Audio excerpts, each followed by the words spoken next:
Hello everyone, I'm back again for another Wine Wednesday. What I decided to do today is circle back and do a video similar to what I did for our first Wine Wednesday.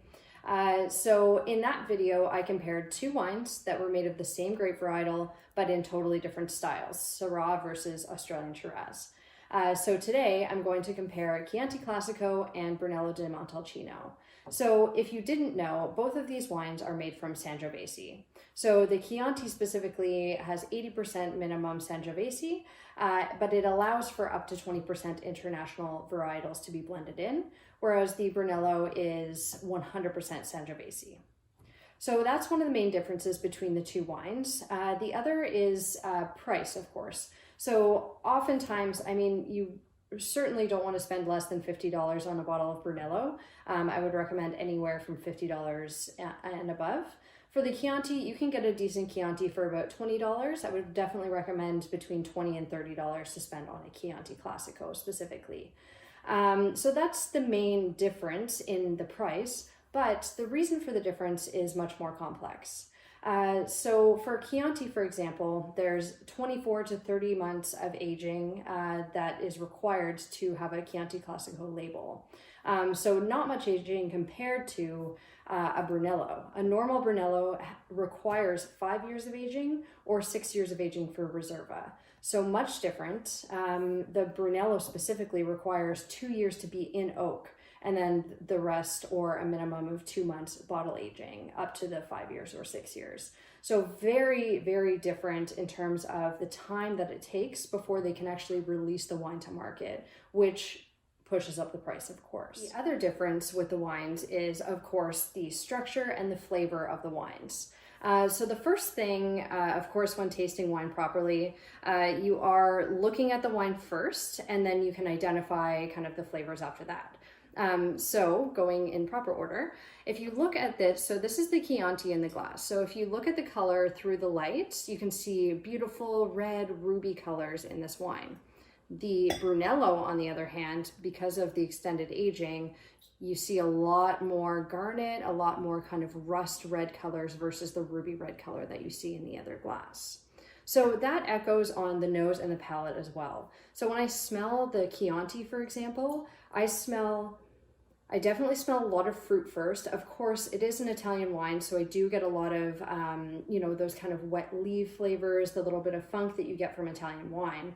I do get a little bit of leather, kind of wet soil from the wine, but the first thing that I smell is kind of raspberry, plum, those kind of flavor, or those kind of smells.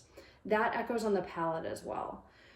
So when you look at the Brunello, for example, as soon as I smell the Brunello, I get a ton of funk. I get, again, those wet leaves, but a little more kind of soiled.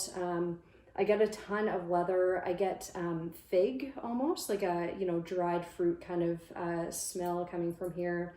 I get a lot of kind of mushroomy notes, earthy. That pops out of the glass first. You do get a little bit of fruit. I would say it's more stewed fruit than anything, but that's kind of what you're getting out of the nose on these wines.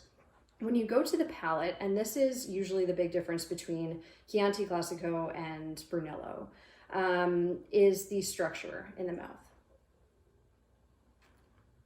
So they will both be acidic and tannic. You'll get kind of in the medium to high, usually high tannin for both of these wines, but you will see that the Brunello especially will have a lot more tannic structure than the Chianti.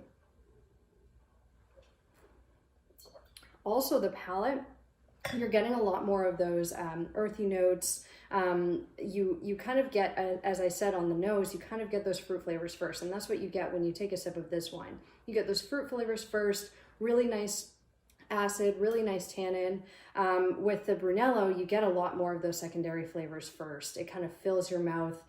The Brunello has a lot longer finish than the Chianti. It's more complex, it has more oak aging, you just get a lot more from it. So these two wines, as much as I seem like I'm partial to the Brunello, which I am, it definitely is one of my favorite wines, I love Chianti. Chianti is my kind of daily drinker, go-to, you're spending $20 to $30 on a bottle, whereas with Brunello, you really do have to spend that minimum 50. So this is kind of my go-to. And as a bonus, one of the classic pairings with Chianti, an awesome pairing for it is pizza. So any pizza lovers out there, this is what you want to drink with your pizza. It will also go great with anything, it goes great with acid. So anything tomato-based, lasagna, anything with a tomato sauce, pasta with tomato sauce, spaghetti, for example, that'll go really great with that. Whereas your Brunello, I mean, because of its price as well, you're not going to want to eat it with pizza. It kind of goes, but not nearly as well as the Chianti. I would go, you know, braised meats, beef Wellington, you know, braised short rib, oxtail, you know, your red meats. You can definitely do it with a steak. It has enough tannin to hold up to that. But, you know, go with something a little more complex with some maybe earthy flavors, some full flavor like the wine is itself. So that's the difference between these two wines. I hope that you've had the pleasure to enjoy one or the other at some point. And now you know that they are both the same grape in completely different styles. So I hope that you can enjoy one or both of these wines maybe this Mother's Day weekend or maybe on the long weekend. Thank you to everyone who has continued to support the club. We really appreciate it. We definitely have Chianti and Brunello both on our wine list, so feel free to order from the club. Thank you very much, and we'll see you next week for another Wine Wednesday.